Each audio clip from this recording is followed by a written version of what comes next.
What's going on, everybody? This is Afro Think Tank, and today we're going to talk about masculinity. Because as of I made a couple videos about YouTubers, and the topic of masculinity, it came up, right? It's a discussion and masculinity, right? And the word toxic masculinity comes up, and a lot of people, when they hear the word toxic masculinity, they use it as a coverall for like, oh, everybody who goes against actual masculinity in favor for femininity, right? That men should not be and should not strive to be masculine, right? And that masculinity is within whatever definition of masculinity that that you're in.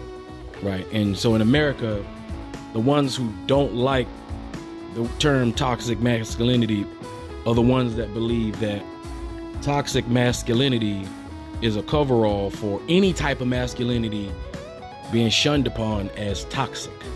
Right.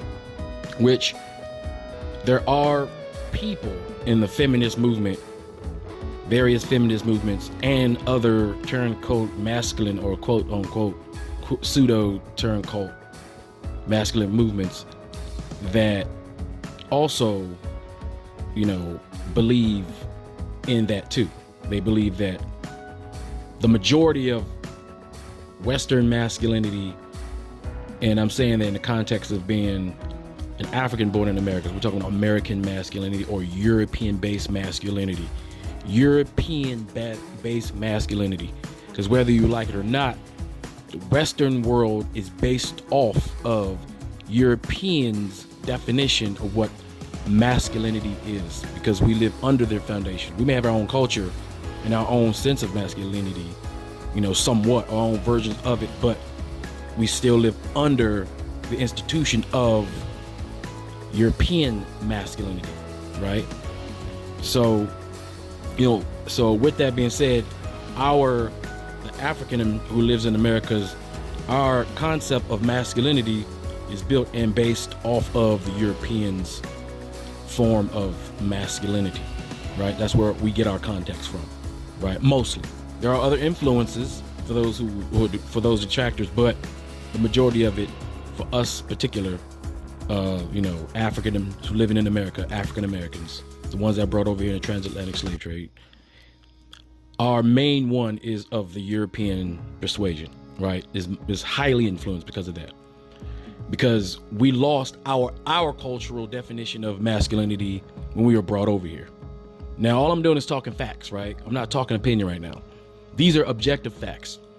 So when we lost our culture, and then we lost our language, we lost our ability to communicate within our own language. So that means we lost the ability to be able to comprehend effectively with each other under the perspective of an African language formed and built under a system of African power that had their own ideas of humanity, right? And masculinity and what femininity is. We had our own culture. That's all that culture stuff that we lost, that we always, when we look at the white people, like, yeah, I did this. That's part of the trauma, right? So because of that, when we go overseas and we see other men, we expect them to have that same type of masculinity as defined as the white Western form of masculinity. And when you see something that doesn't quite fit the parameters that will fall into what your version of masculinity is, you deem it to be feminine automatically, because you're looking at it from your objective, because you believe, and since you're in the white European system, you believe your version of masculinity is superior. See, that's another effect, of when you are practicing someone else's culture. You're practicing the ideology and thought processes, whether you know it or not, right? So you project what it is that what you believe onto other people, because you're right and they're wrong. What you believe and what you do is correct in the standard, and theirs is obscure, it's the side, it's not as important, less than. So you go over there, and when you see something that you don't recognize, you judge it automatically, right? And that can cause problems, because you can assume that something's feminine, and that means if you think your masculinity is dominant, that means you think you're the alpha dog. That means you think you have the advantage. But just because you think that don't mean anything, because that other masculine energy, even though you don't recognize its power, could be way far superior than yours. You could be biting off way more than you can chew, as your masculinity doesn't match their masculinity. As their masculinity, they're more masculine than you, and then they manifest more masculine African-centered power than you can recognize. So when you flex and they flex, their flex is harder, if you understand what I mean. Because you didn't recognize what you were looking at. You weren't prepared. Because you didn't know.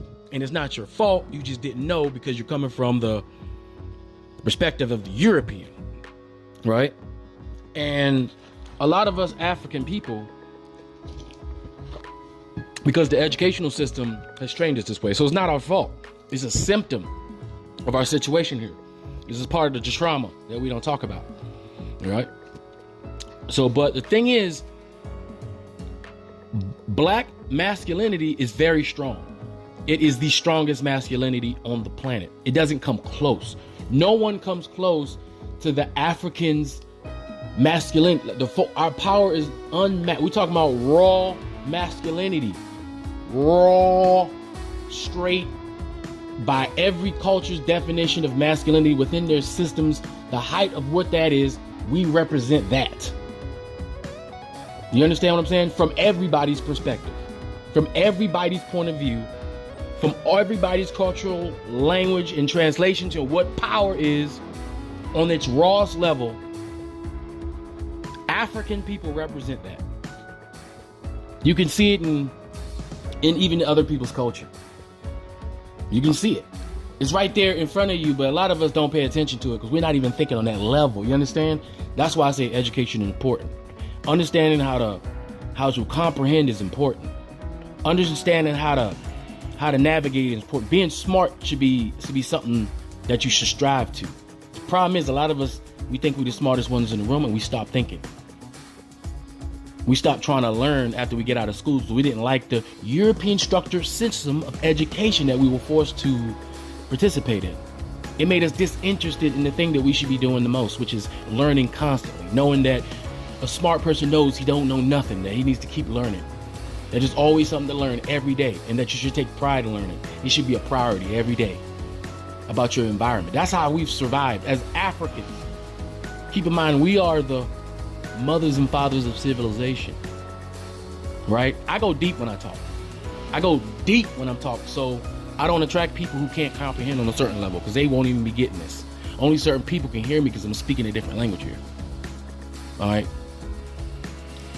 African people, us, we've been through a whole lot just to get to this point to where the rest of the races are able to enjoy their own cultures individually as a group of people. We've been here for millions of years, guys. What do you think we've been doing that whole time while we were surviving? Who do you think our opposition was back then? There was a time where there were other humanoids, right? Other primates on this planet we were competing with. This ain't our first rodeo. And I'm being serious. I know I went pretty far back, but I'm trying to drive a hard point here. So, and we fought off other primates that were bigger than us, stronger than us. We as a stock of human beings have been through the shits. We live in our continent that we're from. We have the biggest and most vicious animals on the planet. Vicious and most terrifying animals on the planet. Now, there's some dangerous animals in other places, right? But we literally come from a time era where there were different animals, right? Bigger animals, bigger cats, bigger dogs, things is bigger than them. And we were competing with those things. That's what the African body was meant to deal with physically on a raw level. And our arch enemy, the wolves and the dogs and the lions and the jaguars, our only true enemy on this planet have been the feline. the canine, the bear. That's it. To be honest, those have been our biggest rivals. And besides probably the other great apes, some great apes maybe, but no, because we dominated them. We dominate them now. We got them in our zoos, okay? We dominate them. No matter how strong they are, a chimpanzee, a gorilla, whatever. We dominate them. We've been dominating. And we dominate every animal that's been our historical enemy and rival on this planet. Us, black Africans. Now, as black Africans, we already know that we don't already know because a lot of people haven't put it all together now, but the ancient world revered us. Why do you think we've always been the mercenaries and quote unquote slave, not talking about transatlantic slave trade, but a different form of economic system back then? That's what it was. Everybody, that whole world was doing a thing that we would consider slavery. Just like we are doing a thing considered slavery now. It's called employee, being employed. We're still slaves. In 1,000 years, they're going to look at us as slaves. They're going to say, how did people used to work 5 days a week, 40 hours a day? They ain't had no time off. How could they live? That's insane. That's crazy. They're going to say that. We think this shit's normal, but it's not. It's not what we're supposed to be doing as human beings. We ain't got there yet. But you see, us African people, we are the epitome of masculinity because we needed that to survive and make it this far and then travel the world. We're the greatest travelers in the world. The black man. We are the strongest men in the world. Period. I know I always talk about, I give my respect to my Samoan brothers, which are the only people, black men give respect to as far as pure masculinity. The only people on this planet that African men truly on a man-to-man, no weapons, no guns, just straight raw power, weight class for weight class. The only people we give respect to are the Samoans. And even with that, we got our Senegalese wrestlers we can handle with that. We can just, bam, they can take care of that, to be honest. But those are the ones we respect. Now, we always look at it from our point of view because it's things we don't have to deal with. We don't have to deal with that. Except for the consequences of that is people scared of us. They're scared of us. You understand? As a group, as a whole group of people, they're scared of us. Our black women are the strongest women on the planet.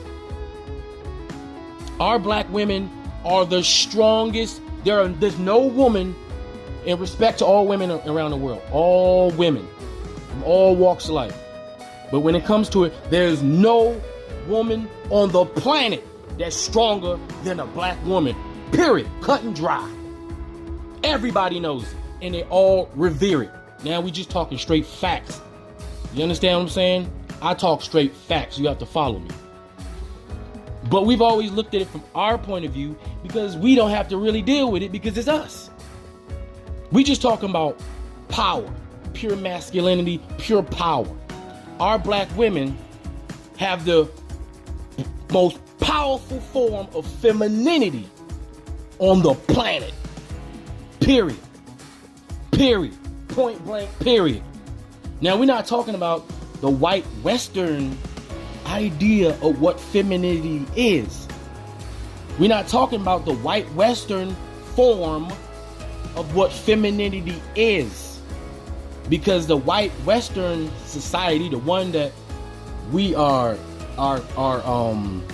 perspectives come from through no fault of our own, we think that a subjugated woman who submits because they have to is the ultimate form of femininity and submission. Some of us, not all of us. I'm just talking about the ones, the ones we got the most issues with. Lowest vibration form of groups of us believe that. Because in their societies, the woman is second class. But African society, from an African perspective, the woman has always been beside the black man. Even in the Egyptian culture, the one that African Americans has been championed to make sure that Europeans do not continue to try to steal something that which not belong to them. And now that everybody's caught up, we're all making sure that they don't steal the things that don't belong to them. Because for some reasons, even though African people lost their African Americans. We lost a lot of our culture, even though we still practice a lot of our African culture, just not knowing what the names of things are and not knowing what it's called. We still do it because it's in our DNA, is what we do. For some reason, we still feel in our bones as a group of African people outside of Africa to try to maintain and gatekeep African culture. We've been doing that from the beginning. While all the other Africans who, from their perspective, had their cultures, didn't have that same fight and didn't see the benefit or the reason why we were doing it in the first place. And some of them still don't see why we do it now, because they don't see what's being done. Because they're just now coming to where we are coming to. They're just now realizing the things that we realize, because like I said, we know the Europeans the best because we live within their societies. We know everything about them. Before the gun and cannon, no one defeated us. Listen to me. We're talking about pure power. Before the gun and cannon, no one defeated us. Militarily, no one. No one. We have always been the most powerful weapon on the planet. Period. Now, I'm not saying we ain't lost no battles, but the overall wars we've always won. And since a lot of people don't think about time, you think the people's attention spans have been getting shorter and shorter and shorter. So their perspective on life comes in a very short blocks of time. They think in very short blocks of time. But we've been in wars longer than the war we're in right now. We've been here before. This is not our first time being here. This is just our first time being transplanted over here in America. This is the first time we've been split up this far apart. This ain't our first time doing this. We're just doing it again. But what I'm telling you is, before the gun and cannon, no one defeated us until they had a way to have a massive military advantage over us, where they didn't have to deal with us physically, because they can just shoot us or blow us up with cannons or semi-automatic machine guns or fully automatic machine guns. The Europeans couldn't do nothing until they had those pieces of equipment, because we dominated. We dominated the ancient world. We dominated the Middle Eastern world. I mean, the Mideast world. We dominated most of the time until that gun and cannon. And after that, that's when we took our first big L in this battle that we're currently in right now. But even though the European, because like anything, the European knows how to put a lion in a cage and make it jump up and down with a whip, because it tricks the lion to make it to think that it's the superior one in the cage. But when that whip, snaps a little bit too hard sometimes, because, the ringmaster, gets ahead of himself, that lion all of a sudden wakes up and realizes, you know what, motherfucker, hit me one more motherfucking time. And I ain't gonna give a fuck.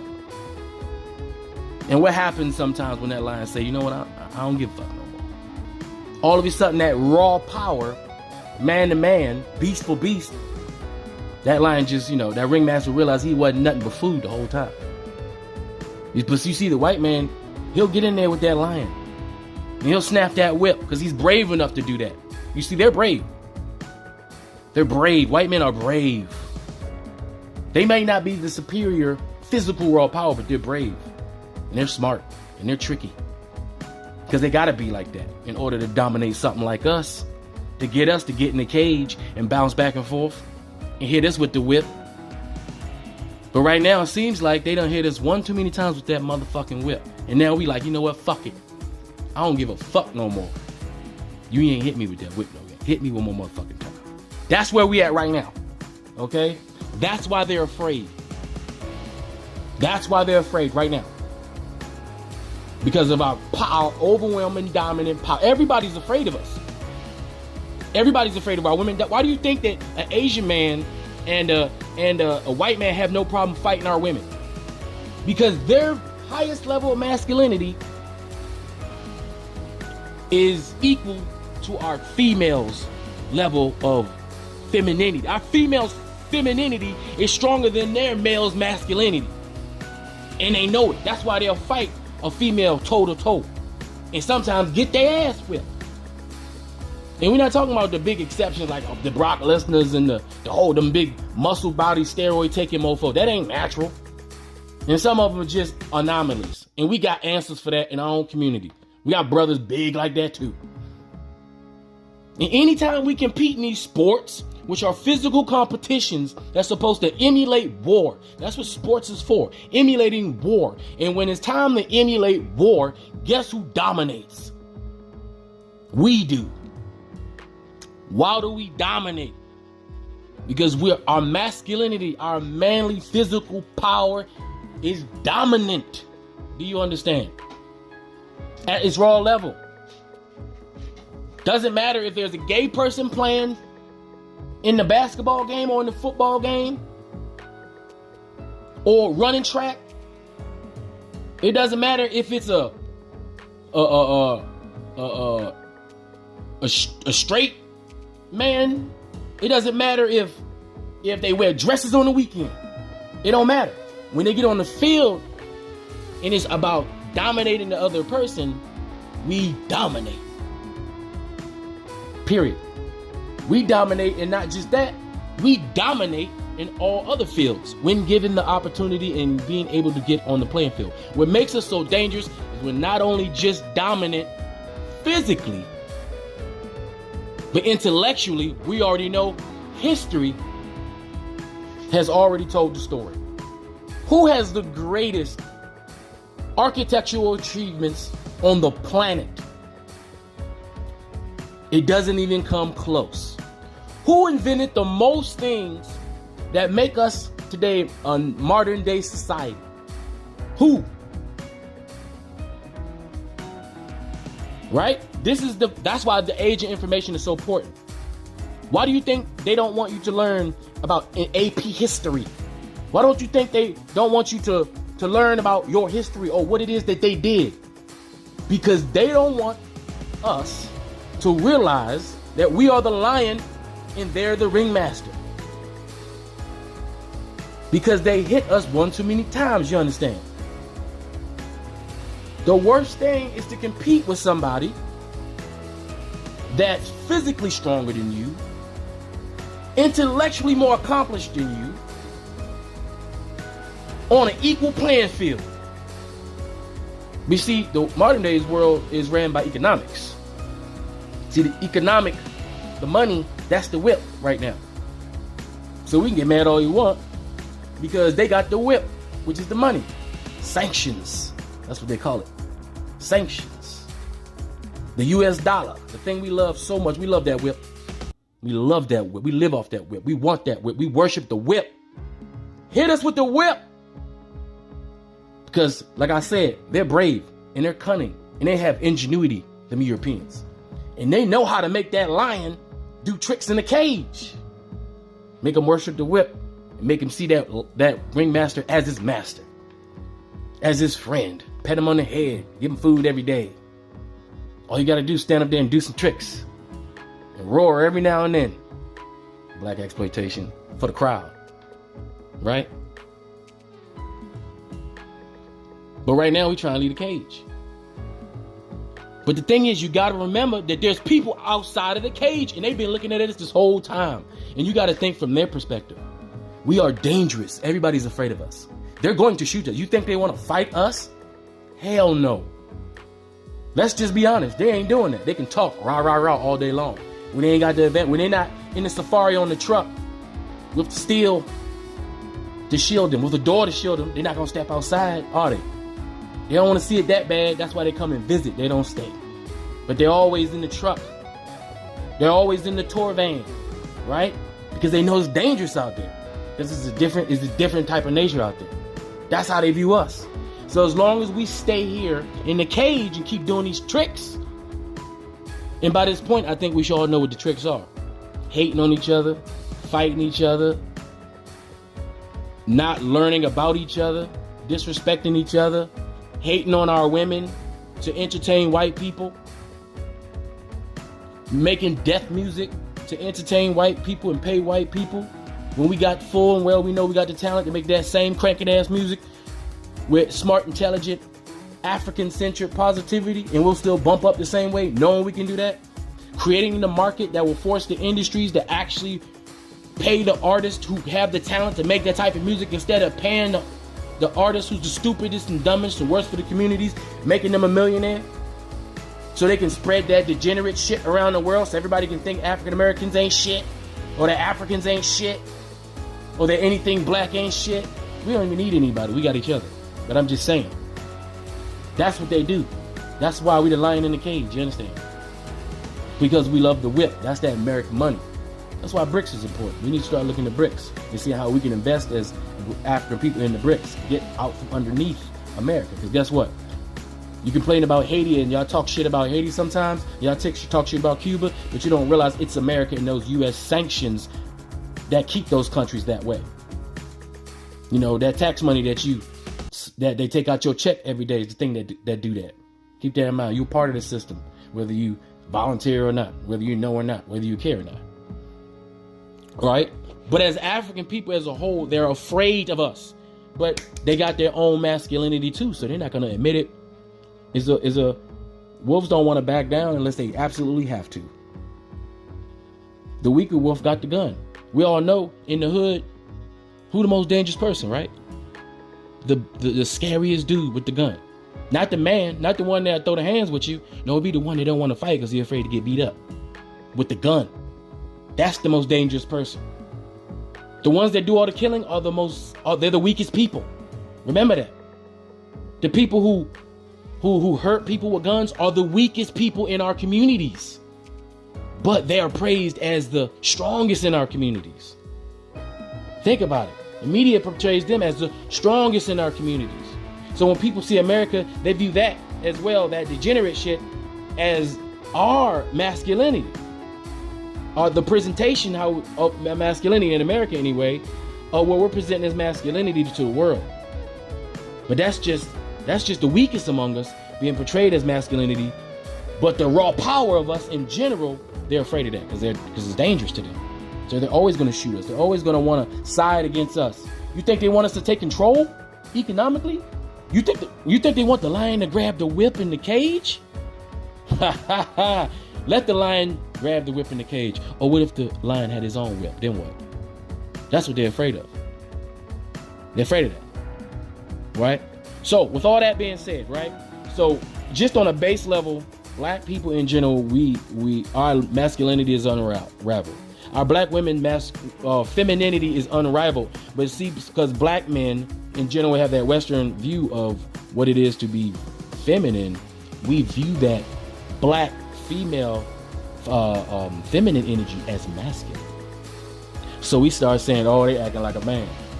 They acting like this and they act like this. Now, some of them are acting like men, no doubt. Some of them are, because that's what's being advertised as the example of what femininity is in the black community. So everybody in the world look at that and think that's the representation or the expression of black femininity in America, right? The overly masculine black women. But no, those are the ones that's being highlighted to represent us. But in reality, our women are feminine. They're just strong. And they're African-centered feminine energy because it's in our genetic DNA. We can't unculture that. That's the thing that creates the concrete that forms the foundation itself. That's the actual ingredient. Now, how we form it is up to us to sculpt it. But that's the actual stuff that's being used to form it. That African femininity. That African femininity has always been beside the African masculinity, complementing its strength that it recognizes, but also been willing to fight alongside against all foes, both foreign and domestic. And because our female feminine energy is so strong and equal to that of the masculine energy of some cultures, they've been able to hold their own throughout history. We always talk about the African queens that did this and did that to Rome and to Persia. Our great African queens that fought back against the transatlantic slave trade, that fought back against the Arab. We got legendary women in our history as African people. And then across the transatlantic slave trade, we got legendary women that's honored by everybody in this country. Black women. Every time the masculine black man has been in trouble, the female black woman has always stood by his side and always fought and held it down for the black community throughout history. And that's what they're known for. They're legendary for. And there's nothing to be upset about. There's nothing to be jealous. A real masculine man is never jealous of a strong black feminine woman, when he can recognize what a strong black feminine woman is from a black African perspective, not a white Western European perspective. You understand? And that's the thing we got to learn to move forward, because the only thing that ever defeated African is a cannon and a gun and another African. That's why they use African with guns to go in there and fight other Africans with spears and swords, because the white Western man knows how to take that whip and make the lion love it. You understand? So all it took was some trinkets to get a few weak Africans, the same kind of weak Africans we got that sell drugs to our community, the same kind of weak Africans that would be a part of the MAGA Republican crowd and fight for white supremacy in this country against this black community. The same weak Africans that will go and shoot up a neighborhood with a gun not knowing where that bullet gonna stop. The same weak Africans that's gonna take that white Western dollar, that whip, right, to create poison music to tell and influence the other children to go do drugs, to go pop Molly, to go do codeine, to shoot and kill your brother and sisters so they can get that white Western dollar and put in their pocket so they can go move to another neighborhood where they don't do that at, and teach their daughters and their sons not to be like that thing that they influence. The weak ones like that we all idolize and praise because we put them on TV and we make them famous. So then when they say something smart or when they finally see the light, then all of a sudden they got clout. But they was the ones that was making the community like that in the first place. They sold us out for some money. But those are the ones we worship, we praise. And when they say something, oh, we value their opinion like it got some weight to it. But when they was selling and killing your kids and shooting and putting fucking teddy bears and flowers on telephone poles, it didn't matter then. Those are the ones that's supposed to be strong, that the world see, right? So with our base masculinity and the toxic form of white Western masculinity, but not only that, American masculinity is exceptional. The white people, the elite, the strongest of the white people came over here, right? They came over here and fought against their brothers and sisters. The strongest got to take all the spoils of their cultural practices because they're used to killing each other. That's what they do culturally. They kill each other and murder each other and rape each other and take each other's land and pillage each other and burn down villages. That's what they do as a culture. They love that shit. And they can do it, and they can do it to each other and then smile at each other at the same time. That's why they can suppress us with their superior military technology and still fight each other and still be unified and saying fuck us while still killing each other. That's their culture. That's why you Ukrainians were still being racist to Africans when Africans was supporting Ukraine at the same time. It didn't make no sense to us, did it? It didn't make no sense how at a time of war, when you got somebody that looked like you killing you, you still got the time and goal to be racist to a group of people that ain't do shit to you and never harmed you at one bit and never said a bad thing about you. Simply because we black. Think about it. That's them. And that's the culture. And those are the weak ones. The strong ones over here. They so strong, they don't even care about their European brothers and sisters over there. Them white Americans don't give a shit about Europe over there. And them brothers and sisters. They don't give a shit. They take sides depending on how the political waves go. They don't give a fuck. Right? They're the most toxic, they're the height of white masculinity. In the country that is a manifestation of white superior power right now, with all of its tricks coming to a combination right now. This is the height of white power right now that they've ever had, ever in the history of mankind. So the society reflects that. And as African people who grow up in a society of white men who do what the fuck they want to do when they want to do it, and they also afraid of us and been fighting us and finding ways to kill us, we've been fighting that for 400 years straight. We've been at war for 400 years straight. And we know our brothers on the continent also been at war for 400 years straight. West Africa been at war for 400 years straight trying to get these white people out their country. Get these Europeans and their culture out their country. The same group of Africans. The same group of Africans. Us. The West African. The Central African. And we still got a long way to go. Because just so happens where we from got all the good shit. So, like I said, white people are brave. So they will go in the cage with the lion.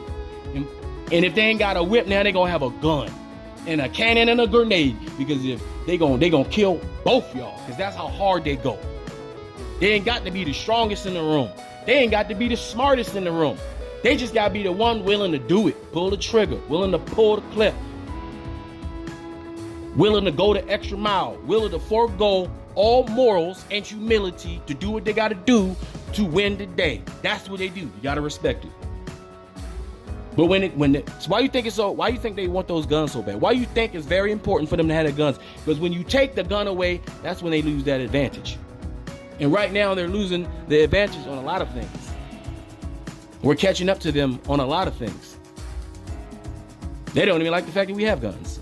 Because that means we're equal. We keep getting this equal thing ain't right.